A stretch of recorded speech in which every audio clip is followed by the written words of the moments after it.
Ao contrário do que muitos esperavam, incluindo eu mesmo, a animação tá decente e a história tá melhor quanto. Essa continuação de Nanatsu no Taizai contando a história 16 anos depois dos eventos finais do anime, né? Velho, tá maravilhoso. O anime começa com Percival, que é o protagonista, indo atrás de uma ave. O avô dele joga a ferramenta na ave e aí o Percival já demonstra ter uma força fora do comum. Depois ele depena a ave e eles jantam ela. No entanto, havia uma marca com magia no bicho que desaparece. Então provavelmente esse bicho aí tava linkado com alguém, tava ligado a um cara aí. Eles têm uma partida de Gouren, onde o objetivo é derrubar o oponente, e o Percival perde, mas quando o avô fala que teve que levar as coisas a sério, ele fica contente. E também, mano, vou levar em conta que também o avô dele, o maluco parece uma aberração, saiu da Open, né? E o moleque é um pirralho, enfim. O avô dele, enquanto lavava a louça, se lembra que amanhã seria o dia do aniversário do Percival, mas nem o animal lembrava. Ele fala que ele vai fazer 16 anos e que seria um adulto. Ele pergunta se poderia tomar álcool, mas o avô nega.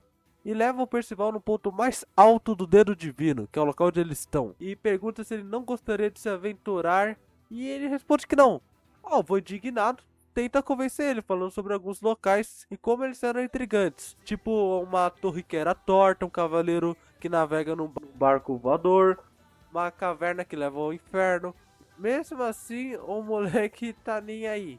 Durante a janta, o avô dele tenta o persuadir, falando que o pai dele nem esperou fazer 16 anos pra vazar. Que ele, quando fez 16 anos, saiu o mais rápido possível da casa também, pra explorar o mundo. Mas o Percival tá de boa na dele. Só que à noite, o Percival deixa a casa e sobe no pico, onde ele fica observando os céus e, bem, na realidade ele estava muito empolgado com a ideia de se aventurar. No entanto, ele se contém por conta do seu avô. Ele tem medo de, sei lá, talvez perder, porque tá numa idade bem avançada. Ele capota e acorda bem de madrugada e tá mó nevoeiro. Ele encontra o tal cavaleiro do barco voador. E quando ele chega lá, ele fala que tinham abatido o companheiro dele, que era aquela ave lá que tinha um negócio mágico. E aparentemente ele estava atrás do avô do Percival. Ele pergunta sobre alguém chamado Bargis para o Percival e ele fala que esse era o nome do avô dele. O cavaleiro diz ser um velho amigo do Bargis, dos tempos que ele era um cavaleiro sagrado, e o Percival fala onde estava seu avô. Ele pergunta se poderia olhar o barco. Mas então o cavaleiro fala que o Bargis era um homem cruel por criar ele na ignorância.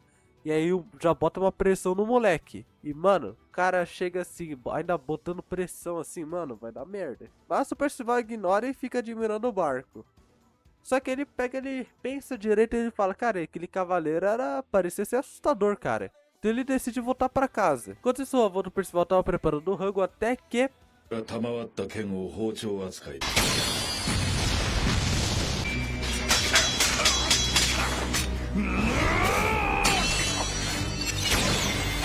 じいじに何をしたんだ。たくしつけができていない。逃げるんじゃパス。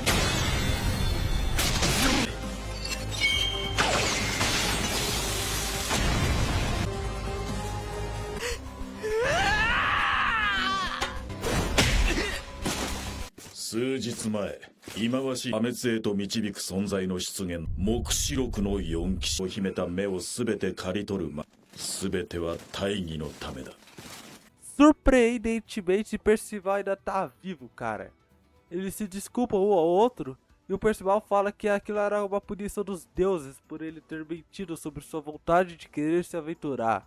E prestes a morrer, o avô dele revela que o cavaleiro, que se chamava Ironside, era na realidade o pai do Percival. E cara, como assim? O maluco matou o próprio pai e o filho. Porque, bem, não era pro Percival sobreviver daquele corte, né, meu amigo? E aí ele fala pro Percival buscar o pai dele pra ter respostas. E fala pra ele partir numa viagem. Complementa dizendo que ele era a esperança dele. E ele morre, cara. Cara, o Percival enterra ele e, bem, ele continua tentando viver enquanto afastava a cama. Ele acaba encontrando uma mala com roupas novas e um bilhete dizendo Percival em seu dia de viagem. Lá tava a roupa que o Vel tinha preparado pra ele quando ele fosse partir. Cara, pra um início de anime, cara, isso, na moral, isso aí foi pesadíssimo, cara.